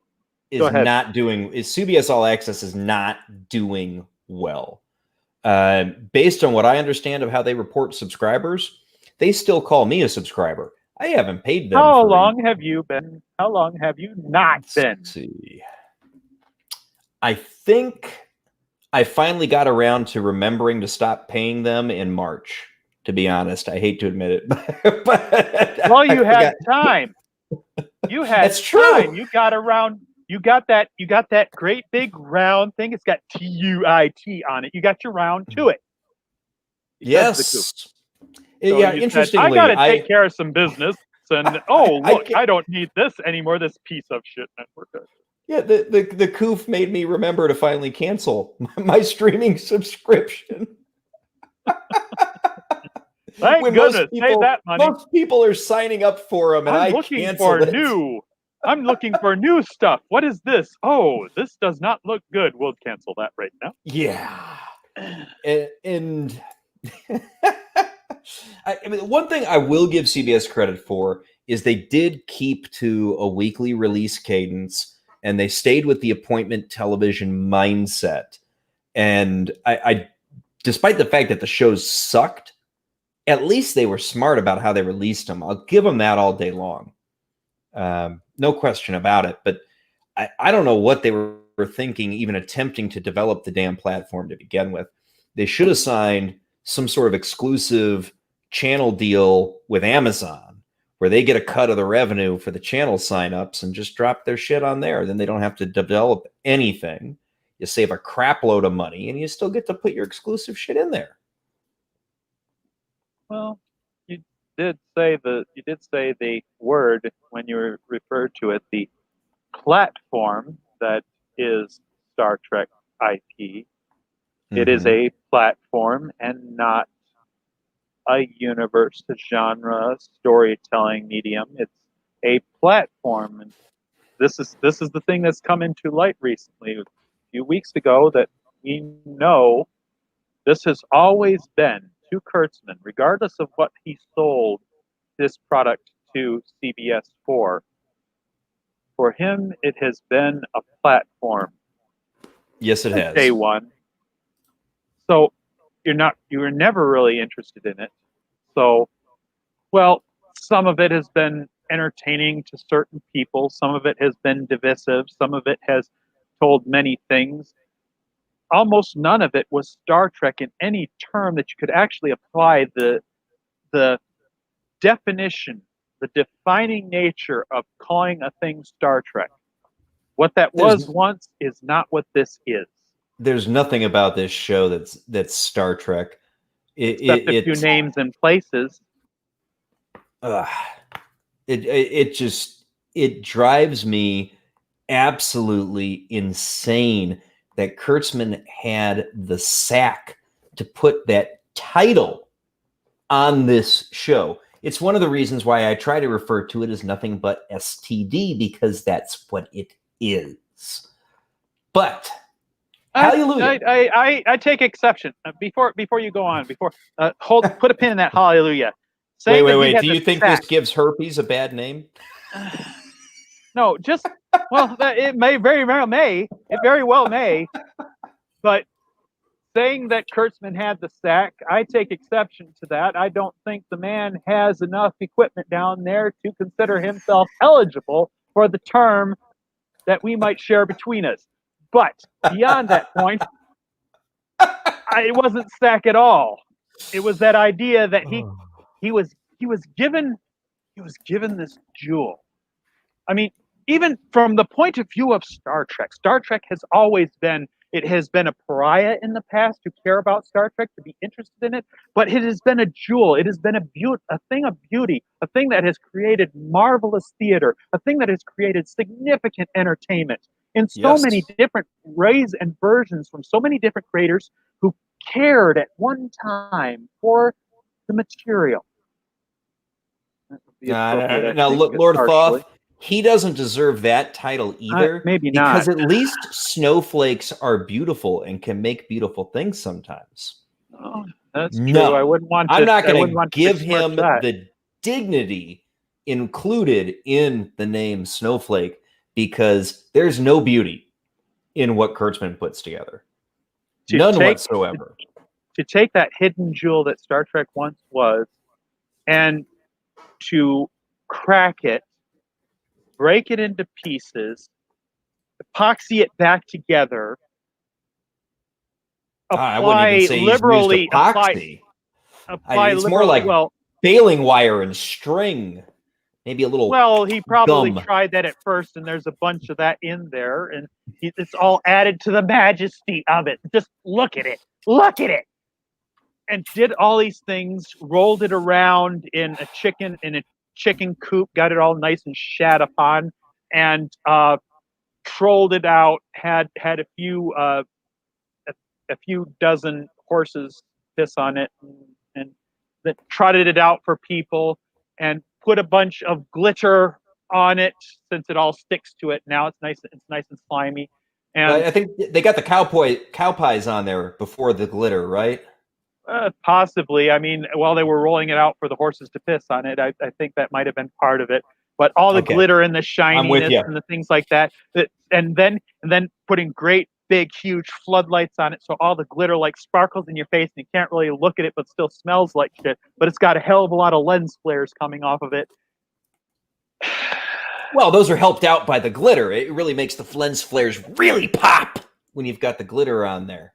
Look at my beautiful creation that tells you everything you need to know about racism and the patriarchy and the beauty that is intersectional femininity, and every box is checked. Just look at all the boxes checked on it. They checked 2 new boxes this week, Draco.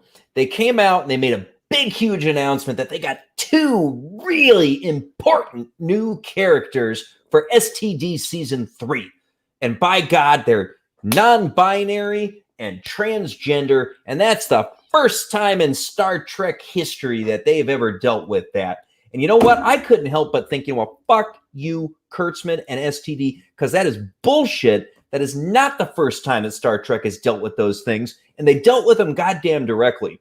There's an episode in TNG where Riker actually ends up starting to fall in love with a member of an alien species who is an agendered species, because they wiped out gender in their society thousands of years before. But there were still some who would express male and female tendencies. And Riker and this I mean, you cannot describe it as anything but gender non-binary. You know what I'm saying? Wait. You're talking. I mean, someone told me about this episode you're talking about, and that woman who they got to play that role, and it was a woman, so it wasn't like, oh, Riker is actually with a transgender character. This is the non-binary one, Draco. This is the non-binary one. These are non-binary and these are actual characters, and you cannot appropriate from them they did not get the chance to play these roles. They deserve to have these roles. You cannot appropriate that with a different act. Yeah. Okay, I can only do that for so long, and then I gotta come back. You lose that voice says too much. But Lord Thoth correctly named the episode. It's called The Outcast. It's in, if I remember correctly, it is in season 5 of TNG, and I believe it's right about episode 19 or so. Give or take an episode or two, right? To nail that home, yes, you are right. They brought that up before because we could bring these things up before, and you did not have to check. You did not have to check these check boxes. You did not have to talk about appropriation and representation as if we weren't already doing those things, because all this stuff that they try and all these stuff that they say you come out with these articles from the access media mentioning these things and bringing them up and saying, oh, look at this, they're doing it for the first time ever, and it's so beautiful, and it's so wonderful. Yeah. And it has already been represented. But the thing is that they won't did go it back to the better product. They did it The better product. and they did it honestly. And my God, there was so much nuance to that episode. Not to mention, it's driven home in that episode because at the end of it, which happens to be their oligarchy, forces her back onto their own path. So the thing is, it's not a happy ending. It doesn't come out the way that you would want the happy ending, Star Trek happy ending, to come out of it. No, the oligarchy gets their wishes, and she goes right back to being a good little conformist. And they wiped her out. We look at this from our perspective and say, that right there is fucked up. That right there, that right there, we cannot stand with that. And that represents more than standing and saying, we are going to use these characters because they are now represented and they can be seen. Yes. It's along the same lines of saying you can't have Scarlett Johansson play a transgender character because she isn't one. Why? Couldn't she shine a bigger light on it? Because she's got a following, she's got more people that might actually be able to show a broader sense because she doesn't know it from her own personal experience. And what do adult pretenders do for a living? What do they do for a living? It's acting. For a living, they pretend to be other people. Yes, you want the biggest goddamn star you can to portray that role because it is, by God, the best way to do exactly what Draco said, and that's shine a light on it. I feel deeply in my being for people who are in that situation where there is something that their outward expression of who they are is not the same as what's inside them. That is somebody who is in pain. That is somebody who is going to be subject to a lot of ridicule in society. And one of the best things you can do to help a person like that, number one, recognize that they are a person. First and foremost, above and beyond everything, there is a person behind that. And you treat that person with respect. And if you need to try to project that message of telling to people to recognize that these are not evil people because of whatever, it doesn't matter what caused it, but there's something going on that's causing this very deep identity issue with them. And if you want to make sure that more and more people understand that and can empathize with that and can be kind and compassionate, which is what is most important, having a big name, be the person to do it really matters. I don't know. I'm sorry.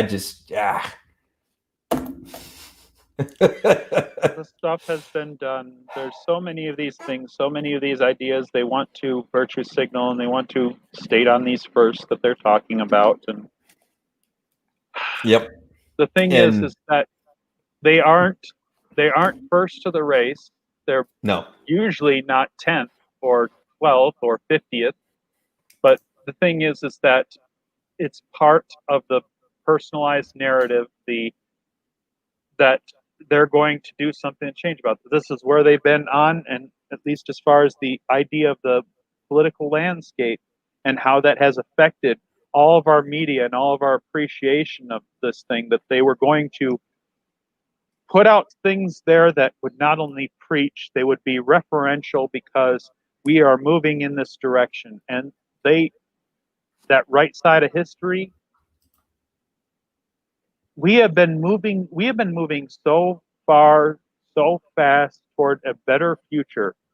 And when a few things do not turn out the way that a few people want, that we make these humongous backsteps, proving once again that we are still flawed human beings and we're still going to screw up with our material. And here you just got more examples of that they can't do this stuff, that they can't believe Yes. that we can be greater than this, that they can't believe that an actor can act a role and that it's okay to get a good actor to play a role, to bring in more people, to understand the plight of a person. I mean, you can even do the ultimate right thing. Kurtzman once said that he believed he writes more. He thinks that he writes well for women. I got something to tell you, Kurtzman. If you, hey, Alex, you don't know Just between women. us. Just between us. You aren't a woman. You don't know women. You can't write women. You don't understand women. Stop writing women. Jeez. The guy, he's just clueless. He doesn't understand women. God. Because The that's where women we that are. he- He believes that stuff. He believes what he's saying. He believes what it is, and believes it so much that or we're saying all these things about him. So he might never hear, might never matter. But the thing is that to be that deluded and to use this material for platform and to say these things and to be so unable to make even a good story, because we get back to that, the good story that would even make people think about the thing that you're so interested in getting across. Yeah. The other thing though is to, back to the point that we were talking about at the beginning of this stream. We said, just tell us good stories, right? Those 5 simple words that make everybody happy. It doesn't matter if you are radical left wing. It doesn't matter if you are radical right wing. It doesn't matter if you're a crazy nutso libertarian like me. All parts of the spectrum, every single one of us wants to be told a good story. And when you tell a good story, you can get these kind of things across and you have people flock to it. And Kurtzman can't tell a good story. It goes back to, we're talking about, with this, The Outcast, right? TNG didn't have to advertise about the non-binary alien race that was going to be featured in that episode. You know why they didn't have to tell you about it? Because they just fucking did it. They fucking did it, and they did it well, and it made everybody who watched that sympathetic to Soren. And, and then you also had a really interesting role for Picard in that episode, where he was in a way taking an almost narrator third person viewpoint to it, and providing some guidance and counseling to Riker's personal trauma with what was going on. And they didn't have to throw it in your face that this was a story about non-binary people. They just did it. And you know what? Everybody got the point. Everybody got the point. And that's what good storytelling does for you. You don't have to storytelling. You don't have to throw it into people's faces. Yeah, and Lord Thoth, exactly, man. They end it by destroying her, and the show was about, that particular show was about gender identity. There is nothing more than, that's what the show is about, for Christ's sake, and about letting an individual express it in whatever way was natural and correct to them. And people talk about, they say, oh, us old Trek fans that don't like STD and Picard, we just don't like it when there's, messages. Fuck you. Yes, we did. I loved this episode. It was so human. It was amazing, and it touched me because I could feel for the people, the characters, first and foremost, who you saw as individual beings. And when you can connect with and care about an individual being, regardless of whether that being is an alien species or a human or what have you, every one of them has a fundamental underlying humanity that we can connect with.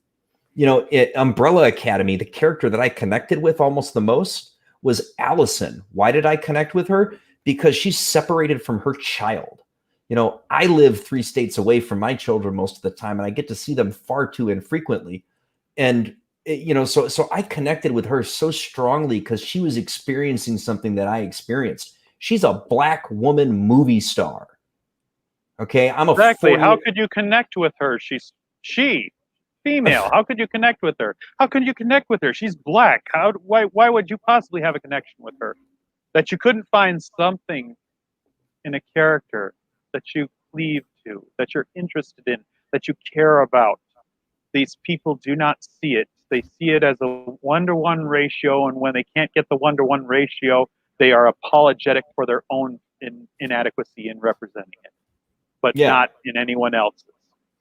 Yeah, and one of the great things about an ensemble show is exactly what Lord Thoth is saying right here, where he says he connected with 5. I mean, for whatever reason about the character of 5, there was something, unless he's just pulling our chains, there's something about the character that Thoth connected with, right? Because each of them were individuals with real stories and backgrounds and things that were important about them.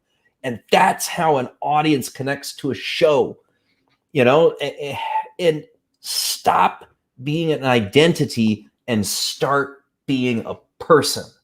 And that's how we connect.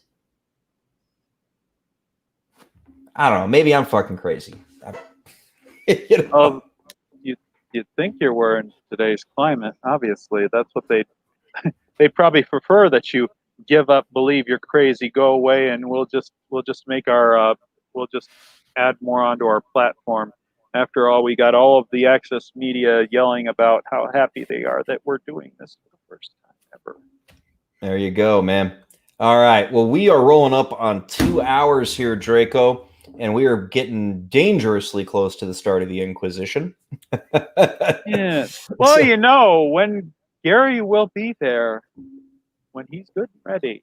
Do not try the patience of wizards. They are subtle and quick to anger.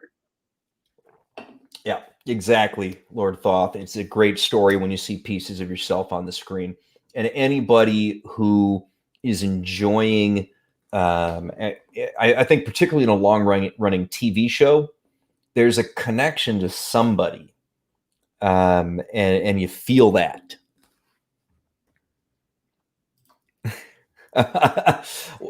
Well, hey, Jaffo, welcome aboard, buddy. Glad you made it. You made it. You made it before we left. Unfortunately, we are just wrapping up, brother. But I will have, we'll move the stream to unlisted, so you can use the same link to continue to access it.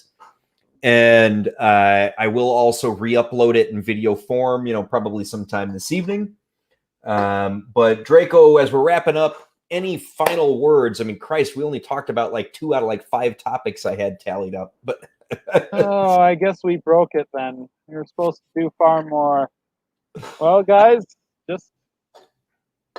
I don't really have any more to add. I mean, you're going to get a lot more if you enjoy watching another video from the Fandom Menace. And of course, this evening we are going to have the Inquisition to troll up in and hang out in the chat, perhaps.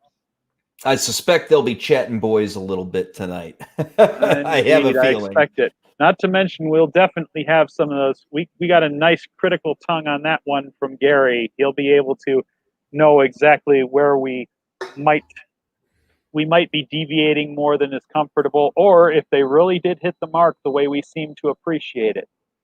Yeah, and Lord Thoth has said earlier that to paraphrase you, they've certainly taken liberties, but but you are pleasantly surprised. So, I mean, for somebody who's got the source material and was a fan of it, like, that's a pretty good endorsement to me.